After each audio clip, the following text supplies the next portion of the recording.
তুমি জানো যুবক, যেই নীতিতে তুমি মহরম করতে গেছো সেটা কাদের নীতি? তারা হলো শিয়া গো, শিয়া।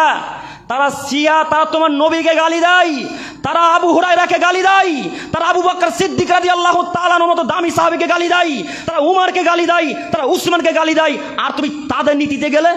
ছি, লজ্জা লাগে না? একটু খারাপ লাগে না? উমারের মতো সাহাবীকে গালি দেয়। আল্লাহ নবী বলছেন, উমার তুমি যে রাস্তা দিয়ে চলো উমার, সেই রাস্তা দিয়ে শয়তান চলে না। উমার তুমি যে রাস্তা দিয়ে চলো সে রাস্তা দিয়ে শয়তান চলে না। উমার, উমার তুমি যে রাস্তা দিয়ে চলো সে রাস্তা দিয়ে শয়তান চলে না।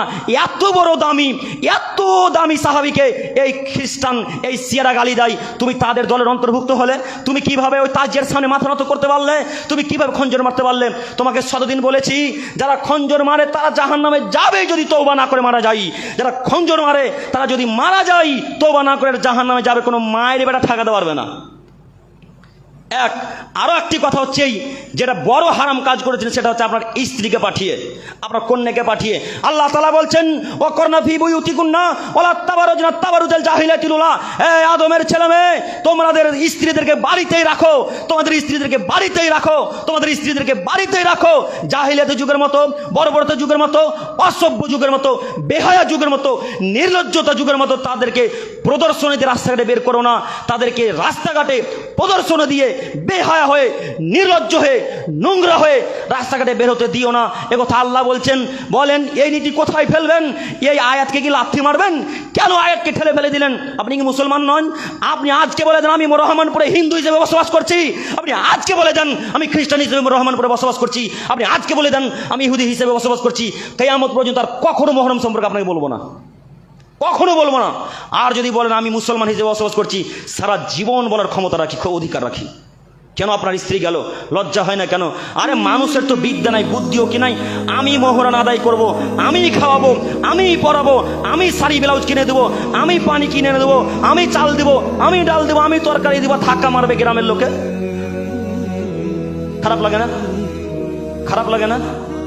সব কিছুই বেলে আমি দিব আর ধাক্কা মারবে মহরমের মানুষে। ছি ছি ছি ছি ছি ছি, খারাপ লাগে না? এই 3 নম্বর শ্রেণীর ছেলে তোমাদেরকেই বলছি গো, মুখ নিচে দিকে রেখেছো কেন? তোমাদেরকেই বলছি, তুমি তো বেটা গিয়েছিলে মরমে কালকে, লজ্জা হয় না তোমার? তুমি কত বড় বেহায়া, ওই পানির বোতলে মদ ভরেছো। তোমাকে চিনি না আমি, তুমি কোন ধরনের মানুষ? পুলিশে যদি মদের বোতল দেখে তাহলে তো মারবে জঙ্গিপুরে, তাই না? মদের বোতল যদি জঙ্গিপুরে দেখে তো মারবে। তো এরা তো বিশাল চালাক, মদের বোতলটাকে ফেলে দিয়ে পানির বোতলে মদ ভরেছে, পানি মনে করছে পুলিশ, এরা পানিই খাচ্ছে। এত বড় চিটার তুমি কিভাবে হলে গো? এত বড় চিটার বাজি কিভাবে তুমি হলে?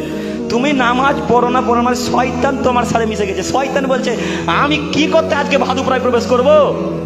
শয়তান বলছে আমি আজকে কি করতে ভাদুপুরায় যাবো? সবাই যে মহরমে গেছে সবাই তো যাবে জাহান্নামের দিকে। হ্যাঁ, শয়তান ওই জন্য বলেছে আমি আজকে সমুদ্রের উপরে লাঠির উপরে চুপ করে বসে থাকবো, আজকে সবাই জাহান্নামের পথে যাচ্ছে। শয়তান তাদের কাছে যাবে না যারা হারাম কাজকর্ম করে। বুঝতে পারেননি? আপনি কেন বুঝতে চাইছেন না?